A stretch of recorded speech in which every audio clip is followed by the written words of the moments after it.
Aloha.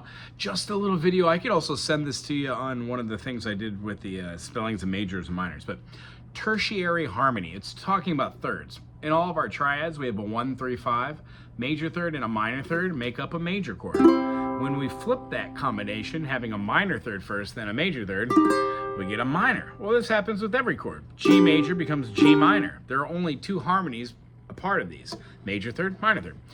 The other chord that's not part of the major and the minor setup is the diminished, the 1, flat 3, flat 5. So when we play any chord, like a C, we can move these notes around, keeping the C, the root, and moving some of these notes so we get a very awkward sounding chord. G major goes to G augmented. When we have an F, our C note goes forward, so we would have an F augmented. All these chords look and feel exactly like the one you pulled out today, the C. But as you can see, if I went from my C augmented, which is right here, and go up here to a C sharp augmented, the C sharp augmented is the same augmented chord that I was just showing to play an F augmented. So you can see how what happens here. I hope this makes sense. Whenever you have a chord like a C major, C, E, G, and I raise the G, I get a sharpened G. Well, I can raise it again, but as soon as I sharpen that chord, this becomes another chord. This is an A minor 7. Well, C, C aug, A7. Interesting. We can keep moving these tones and keep naming them different chords. That's because all chords have a bunch of different names. Here's where it becomes funny. Spelling these chords out enharmonically using the key signatures allows us to play and spell these different ways. If we're playing in the key of A minor and C major, we have a A, B, C, D, E flat, F, and a G. No, E. Sorry, no E flat. A, B, C, D, E, F, G. That gives us A natural minor.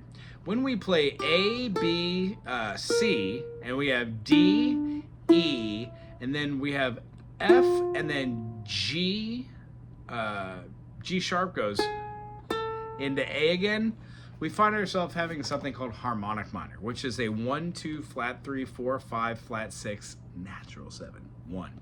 No matter what key you play it in,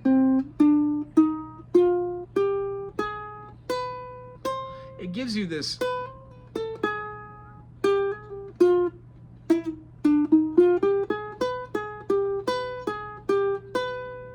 really feeling of intense suspense, because the note differences are, you're quite literally going from 1, 2, flat 3, 4, 5, flat 6, natural 7. Well, that is a minor third away. That's a huge jump in music. So the other one is a melodic minor, and C, D, E flat, F, G, A natural, B natural, C.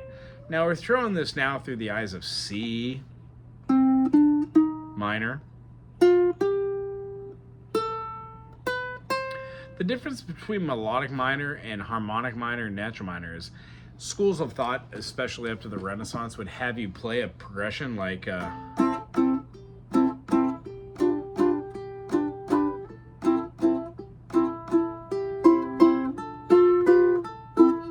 minor, C, A minor, C, D minor, G7, A.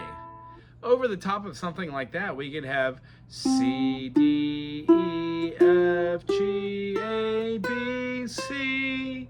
Now I know that just seems like C major, but if you're playing it through the eyes of A minor, it feels like A melodic minor.